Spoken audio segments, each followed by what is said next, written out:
Good morning, everybody, and everybody, good morning. It's me, Mother, and this morning I'm going to do a video. It's a personal video, but I would like to share with y'all because I have had a couple of people that asked me about my burn story, okay?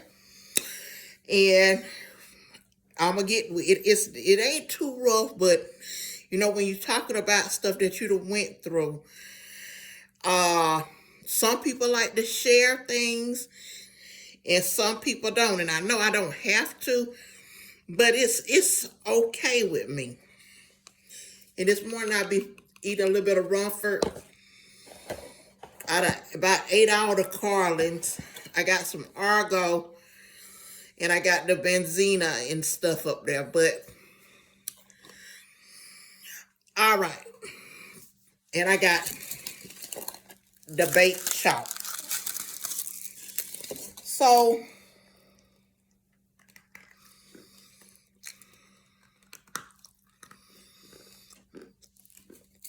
I'm just gonna be honest, y'all. On the baked chalk,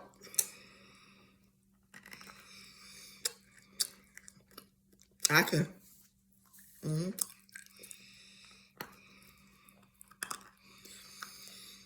mm, I don't know, be able to tell my throat. It's good.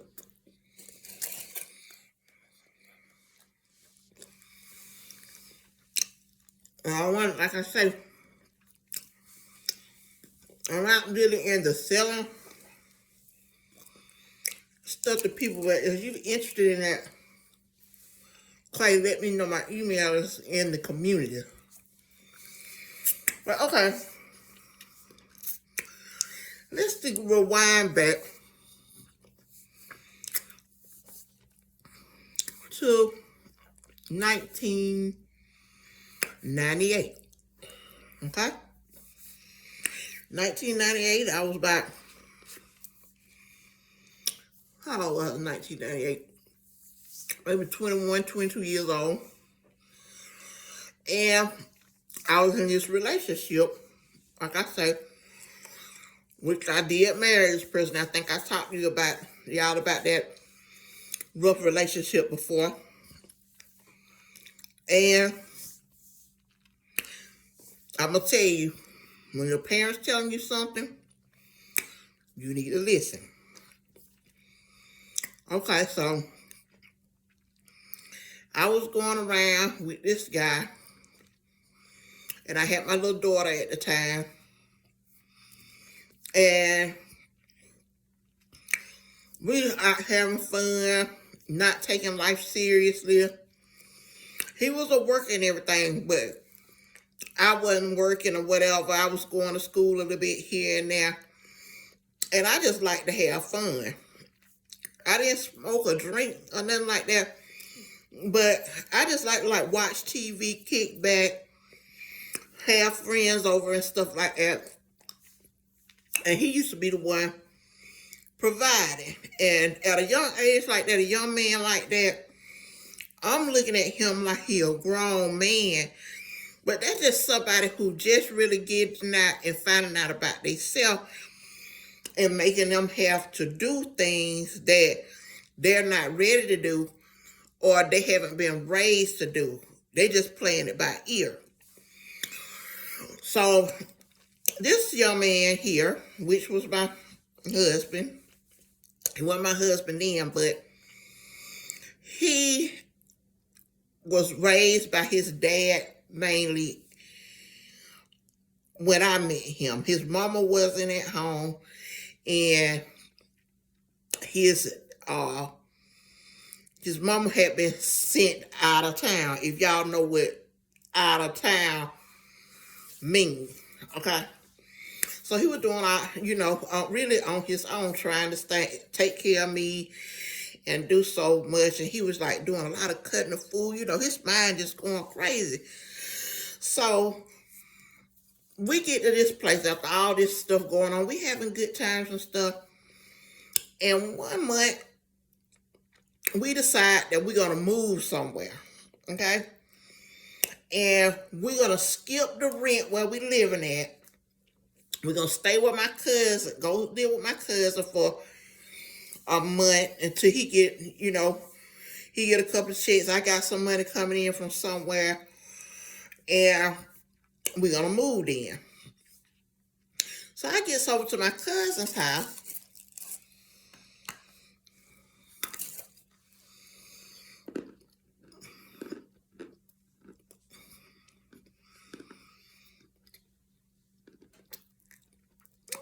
And we stayed there with her for a little while.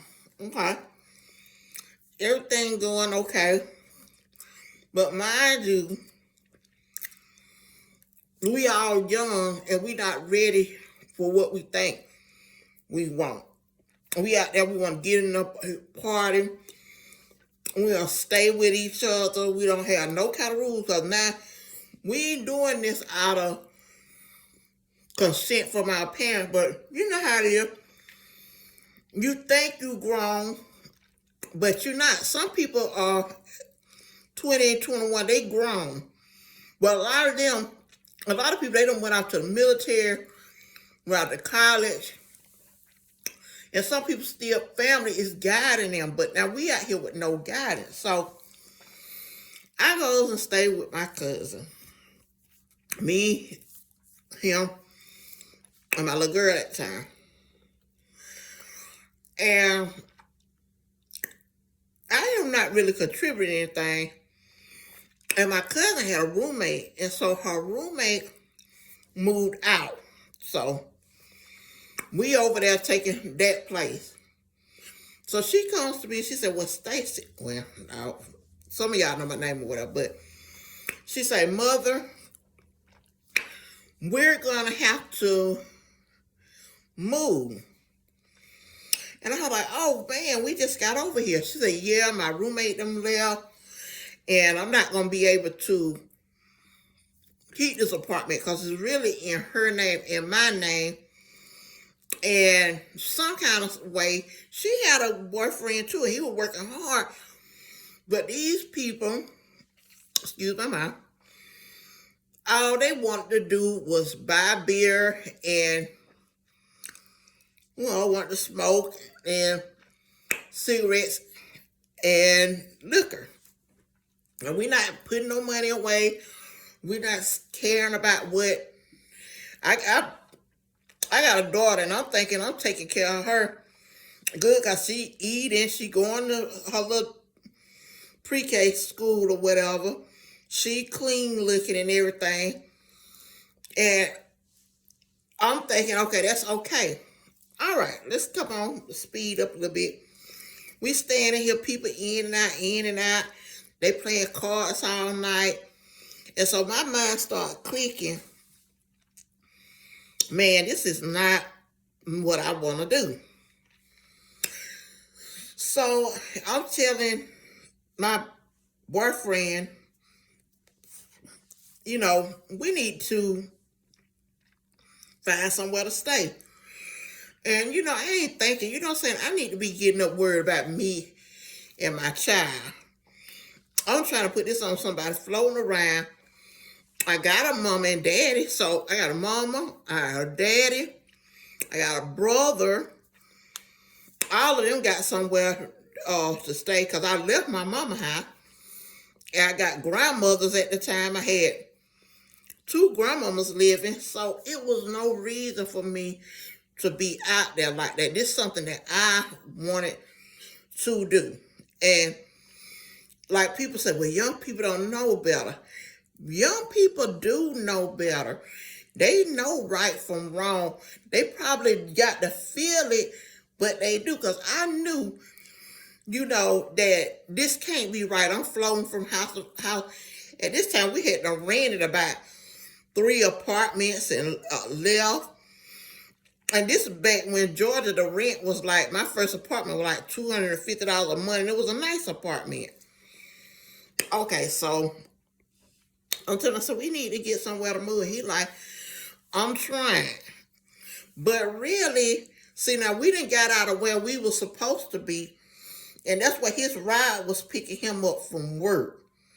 And my car had messed up, and now I'm in a place where you see what I'm saying? A lot of stuff starting to crash down.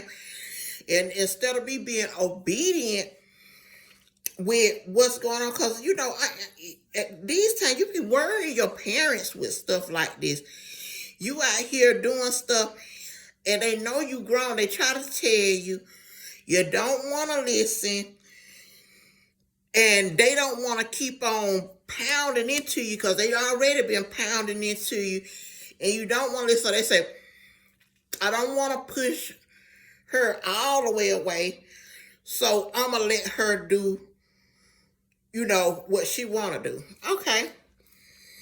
I'm talking all this time. See, at this time, I don't really have to ask my mama and daddy for nothing. So it ain't like I'm bothering them. I'm not on no drugs. I'm not drinking. It's just my mind. I'm talking about my mind just was scattered. Like I wanted to do what I wanted to do so bad. So here we come. One night, my cousin, this was one afternoon. Let's start in the afternoon. One afternoon, my cousin, I came to her because at this time, they done parted out about all the money they got. Because every time they getting paid, it ain't no bills getting paid, no food being bought, nothing constructive going on. And I went to my cousin. I said, because she's an older cousin.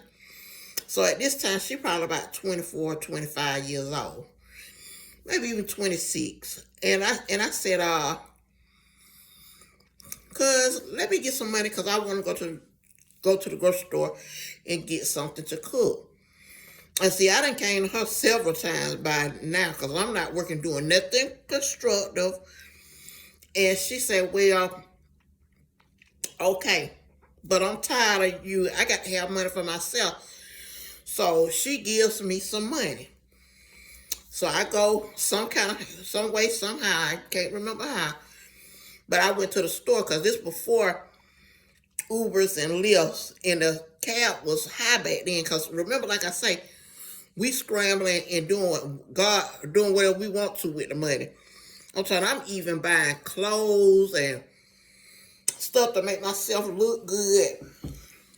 And no consideration of having stability at all. Because at this point, I'm just running around because I want to be grown. So this was about 4 or 5 o'clock. I get this food. And I remember it was hot dogs and French fries. And me and my daughter, I had went on the fix of this hot dogs and French fries. And I goes in and I asked my cousin, I said, do y'all want me to fix y'all something to eat? So this was her boyfriend and her in there. So she looked at me and she already tired of me because I'm staying over here. She got to move. I got to move. And now I'm asking for money from her. And I got my boyfriend here. And I shouldn't be having to ask nobody for nothing. I really shouldn't be having my butt at work or whatever. Because all I was doing was attempting to go to school and not doing the work when I could have been doing the work. That's another story. So like I say, it's 4 or 5 o'clock and I get that done. And at this time, I'm like, I'm just completely broken. I go and ask, like I said, I asked my cousin, do you want something to eat? And she's mad and tells me no. But I cooked me and my daughter something to eat. And at this time, my boyfriend at the time, his brother stayed in this complex too, so he was going off up that way. So I tells my daughter, I said, come on in here and we gonna go on and lay down and go to sleep. And this was about 7 o'clock. I said, this time, see, I'm putting my daughter in jeopardy by not being stable. But I'm not looking at it at the time because I'm young and I'm like, we here, we stable, we eating, and we having a good time. And which is a bad way to think. But that was back then. I'm feeling like I'm grown and I can do what I want to do. Now, like I said, I wasn't doing going to the club or all that. And if I did go somewhere, I did let my mother keep her or whatever like that. But I just I wasn't grounded because, and it wasn't because I couldn't be. It's because in my mind, I refuse to be grounded. Okay, that's something else. We got a battle in our head. We know what our mind's telling us to do, but we didn't do it because I would get a job, quit a job. I would go to school. I would stop school. Okay, I'm a college student, whatever. But I just stopped and wouldn't even do the work. I don't know what was going on in my mind. So here we go that evening. And my daughter, I told her, I said, come on in here, we're going to go and lay down. Because now I'm hitting rock bottom for no reason. Because like I say, I got family. I got the capability of working. If I needed transportation, my daddy probably would have helped me get my car fixed that was messed up. But by me being out here and want to be running around like I'm grown with this guy, that's what bit me in the butt. So me and my daughter goes to sleep that night about 7. The sun is not even completely down because it's in the wintertime. So it had to be, I might have ate at 3 or 4. And I told her, I said, come on in here and lay down. And that night, for some reason, I don't know if I was going for a nap or if I was going for bed. I can't remember that.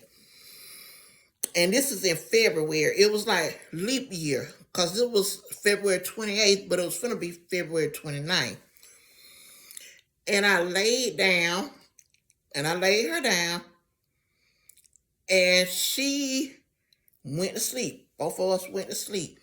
And I remember my boyfriend coming in speaking. I was like, I'm asleep. We laid down with I remember I had on a sundress type thing to go to sleep in. And I might have had that on already, but we just laid down because I remember my daughter just had on some pants and a shirt, like real soft to lay down in.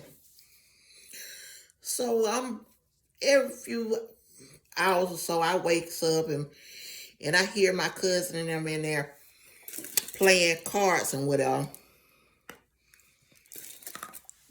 And smoking down the house. I'm okay with it. I'm like, okay. But I know all of this wrong. And I didn't know how this was going to end. But it had got to a certain hour. And my boyfriend came there. He laid down. And I'm not even looking at that. We don't have no respect for each other because we putting ourselves in all these situations of lack and poverty for no reason. This is a guy that's working. He can get his own place. I could be at my mama's house bettering myself because I already got a daughter. And that night, it was in the middle of the night, and I got up, and it's winter time now, and I got up and I was like, oh, the heater on. And and I got up and I said, let me go turn this heater down. And I get up and I looked in the kitchen. I looked at the dial, but then I looked at my peripheral, and the kitchen is on fire. Now, the kitchen ain't engulfed in flames, but I didn't know my mind start locking up on me again. I'm like, I gotta get my daughter out of here. So this how I didn't really think. And like I said, you got to think better about yourself. I goes in here, which I got my daughter. I told my boyfriend at the time, my daughter, to go on. I said, I got to get my cousin out. And by this time, he gone with her. I can't say why he didn't say, come on to or knock on the door, get her, and let's go. I don't know why. But the smoke started filling up in the house. and it's starting to rise at the top, and smoke is at the top, and it start coming down. And so I'm like 5, 4, 5, 5. So I got a minute for it to come down on me. But I stopped at my cousin's door, and I was like, cousin, come on, the apartment is on fire. And she tells me, no, it's not. Okay. So instead of me going on, because I don't know how could I would have lived with myself with that, I started shaking her door, like, yes it is. So by that time, she booms out the door and almost knocks me down and runs past me and go out the door. Now I'm stuck in a blazing hot apartment. The front door is over there, probably 12 steps. The fire is blazing over there in the kitchen out. So it's coming across where it's going on across the roof, but the smoke is coming down, and I don't have no way to get out now. Okay, now I done got trapped. And so I'm frozen. I'm like, I might have been thinking fast, but in my mind, it was going slow. So I said, I'm trapped now. I get really messed up. I goes under the fire. I said, what am I going to do? So I did look down, and the smoke was probably up to here. So I crawled up under the fire.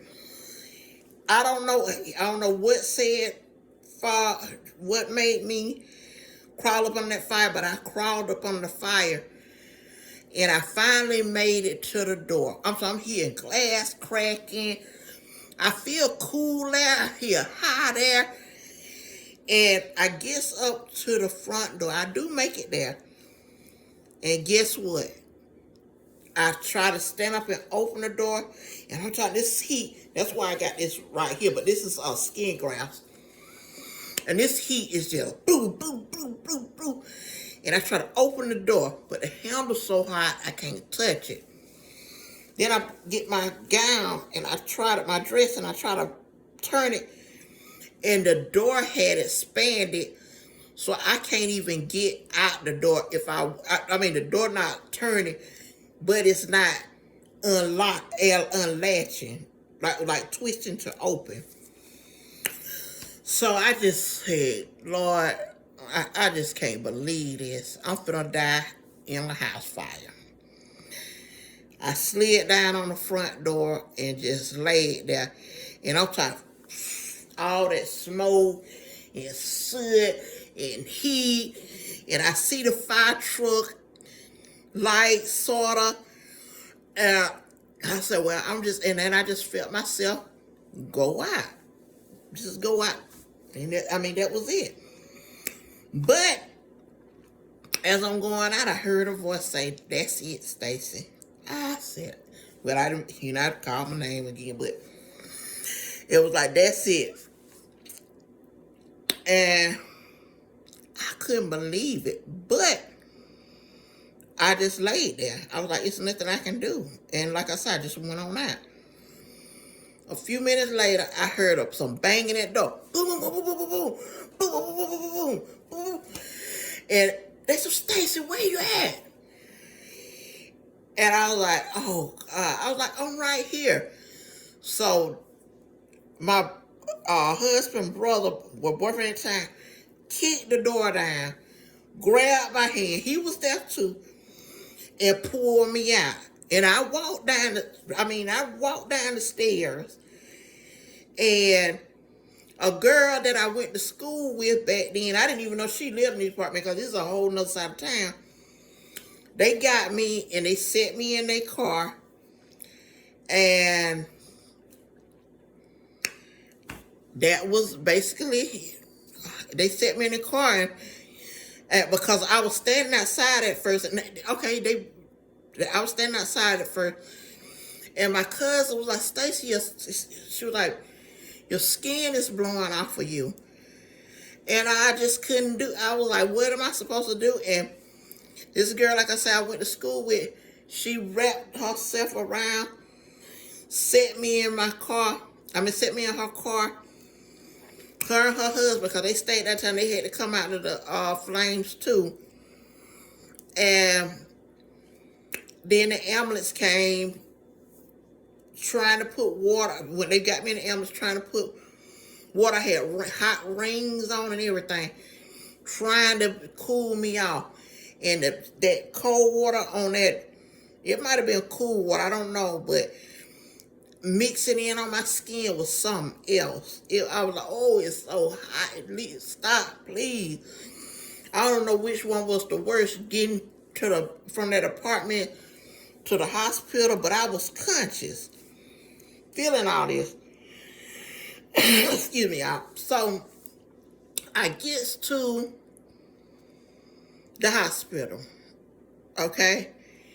And let me tell you something. You always got to think, people, you don't know how valuable sometimes people are in your life.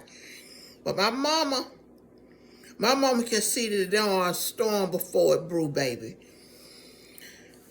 I gets to the hospital. Now, none of my family, they ain't got there. Maybe my boyfriend or whatever, because I remember him sort of talking, and I remember maybe talking to my cousin. But my mama still was taking care of me because they put the doctors and stuff, they trying to work on me. And you know what I hear? What kind of insurance do she have? I was thought, but I'm hurting, but I could just, that's about the last thing I heard.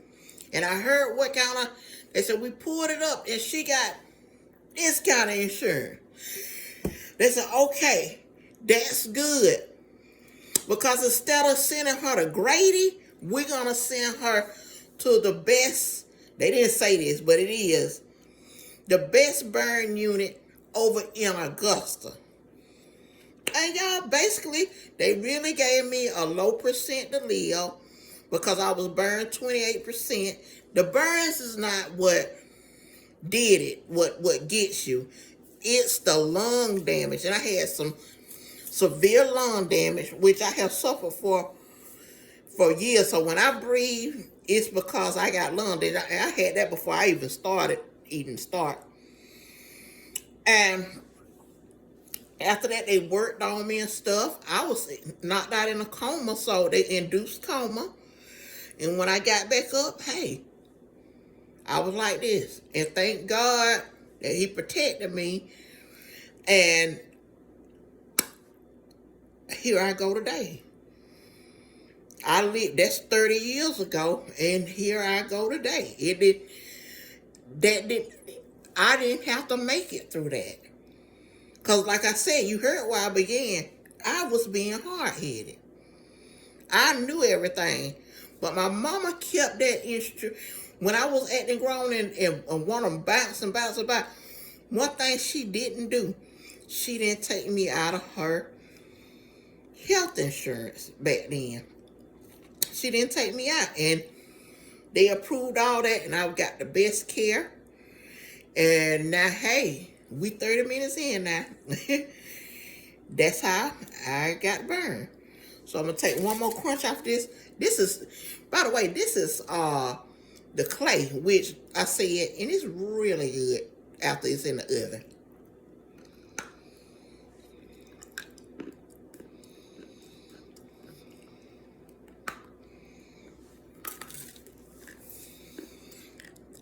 And guess what?